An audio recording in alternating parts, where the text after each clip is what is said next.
ఆరోగ్యాభిలాషులైన తెలుగు శ్రోతలకు నమస్కారం. నేను మీ డాక్టర్ చిరుమామిళ్ళ మురళీ మనోహర్.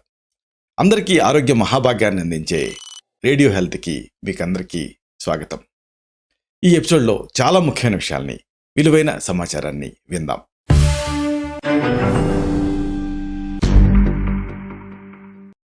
అధిక బరువు, స్థూలకాయం. దీన్ని తగ్గించుకోవడానికి చాలామంది అహర్నిశలు శ్రమ పడుతూ ఉంటారు, అయినా ఫలితం కనిపించదు. దీంతో లేనిపోని అపోహలను పెంచుకుంటూ ఉంటారు. ఈ వీడియోలో మనం తెలుసుకోబోయేది చాలా ముఖ్యమైనది. స్థూలకాయం అపోహలేమిటి, నిజాలేమిటి, ఇది మనం తెలుసుకుందాం. మారుతున్న కాలానికి అనుగుణంగా మన జీవన విధానంలో ఎన్నెన్నో మార్పులు చోటు చేసుకుంటూ ఉంటాయి. వీటిని చేసుకుంటూ ఉంటాం కూడా. అయితే ఒక్కొక్కసారి ఇలాంటి మార్పులే మన ఆరోగ్యం పైన తీవ్రమైన ప్రతికూల ప్రభావం చూపిస్తూ ఉంటాయి. కొన్ని అనారోగ్యాలని, దీర్ఘకాలపు సమస్యల్ని ఇలాంటి మార్పులు మనకి తెచ్చిపెడుతూ ఉంటాయి. స్థూలకాయం కూడా అలాంటిదే, ఒబేసిటీ కూడా ఇటువంటిదే. చిన్న పెద్ద అన్న తేడా లేకుండా అన్ని వయసుల వాళ్ళపైన ప్రభావం చూపిస్తూ ఉంటుంది ఇది. అలాగే ఈ ఒబేసిటీ ఇతర జబ్బులకి కూడా కారణం అవుతూ ఉంటుంది.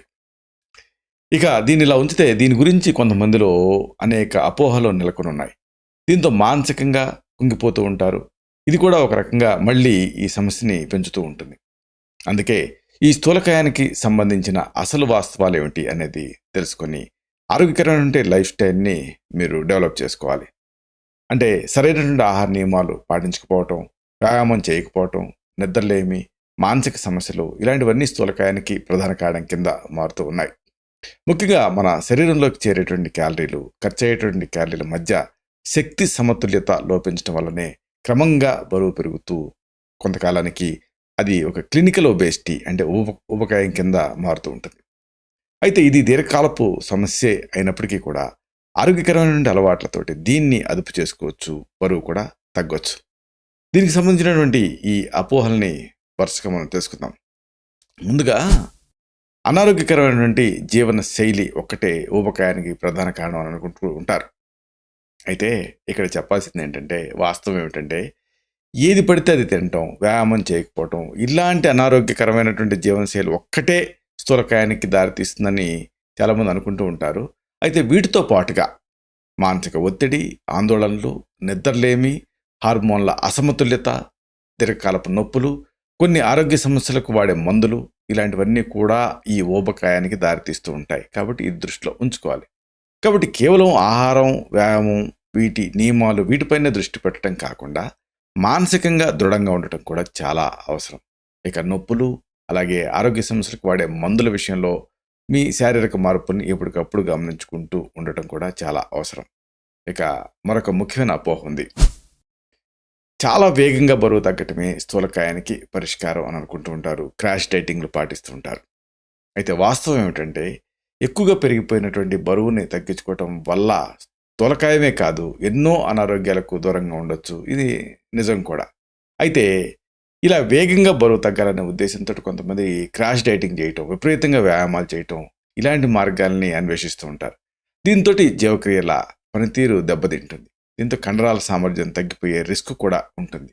అలాగే శరీరంలో పోషకాహార లోపం ఏర్పడుతుంది. నిద్ర సంబంధిత సమస్యలు, మూత్రపిండాల్లో రాళ్ళు తయారవటం, గాల్ స్టోన్స్ తయారవటం, ఇలాగ లేనిపోని అనారోగ్యాలకు ఇది దారితీస్తుంది. మరి ఇలాంటి దుష్ప్రభావం లేకుండా బరువు తగ్గాలంటే దానికోసం ఆరోగ్యకరమైన మార్గాలు ఉన్నాయి.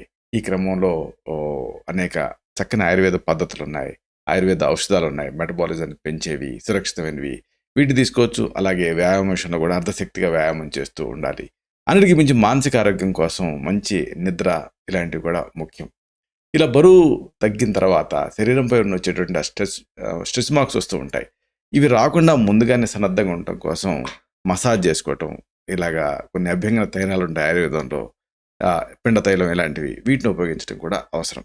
ఇక తర్వాత ముఖ్యమైన మరొక అపోహ ఉంది. ఇదే వ్యాయామం చేయకుండా కేవలం క్యాలరీలు తగ్గించడం వల్ల ఎక్కువగా బరువు తగ్గొచ్చు అని అనుకుంటూ ఉంటారు.